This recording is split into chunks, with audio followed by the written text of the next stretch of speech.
The first 30 years of Book of Mormon history do not present a pleasant story.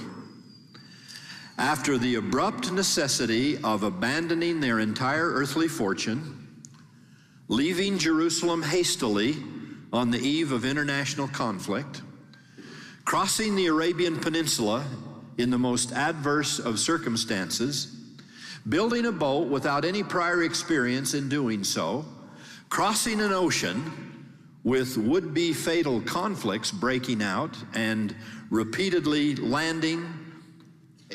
breaking out repeatedly and landing in a primitive, unknown new land with all the hardship such a settlement would entail. At that point, the hostility within the family of Lehi and Sariah became so intense that the two halves of their family split asunder, with one group fleeing yet farther into the wilderness, fearing for their lives lest they fall victim to the bloodthirsty quest of the other half of the family. As they plunged into unsettled terrain to seek safety and fashion a life for themselves as best they could, the prophet leader of this Nephite half of the family says that they now tried to live after the manner of happiness. In light of what they had just been through for 30 years, and with what we know yet lay in store for them in the trials almost constantly ahead, such a comment seems almost painful. How could any of this be described as anything remotely like happiness? Ah, my dear young Rexburg friends, there's the rub. Nephi does not say they were happy, though it is evident they actually were. What he says is they lived after the manner of happiness. Today, I would have you understand that there is a wonderful key in that phrase that can unlock precious blessings for you for the rest of your life. I do not think God in His glory, or the angels of heaven, or the prophets on earth intend to make us happy all the time, every day, in every way, given the testing and trial this earthly realm is intended to provide. As President James E. Faust once phrased it, happiness is not given to us in a package that we can just open up and consume. Nobody, he said, is ever happy 24 hours a day, 7 days a week. But my reassurance to you today is that in God's plan, we can do very much to find the happiness we desire and be happy so very much of the time. We can take certain steps. We can form certain habits. We can do certain things that God and history tell us lead to happiness, with the confidence that if we live in such a manner, that butterfly is much more likely to land upon our shoulder.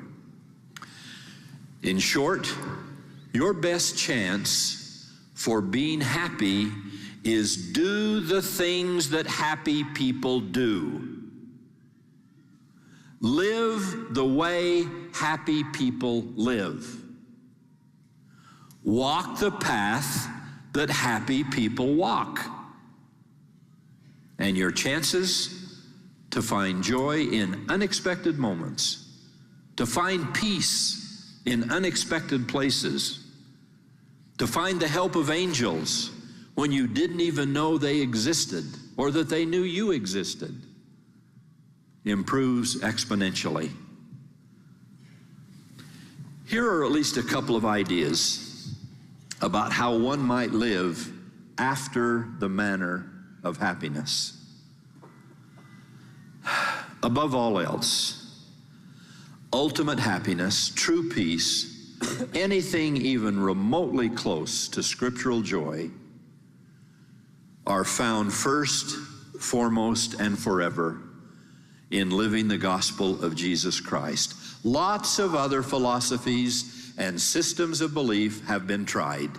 Indeed, it seems safe to say that virtually every other philosophy and system has been tried down through the centuries of history. But when the Apostle Thomas asked the Lord the question young people often ask today, how can we know the way? And at your age in Rexburg, in life, that really translates, how can we know the way to be happy? Jesus gave the answer that rings from all eternity to all eternity.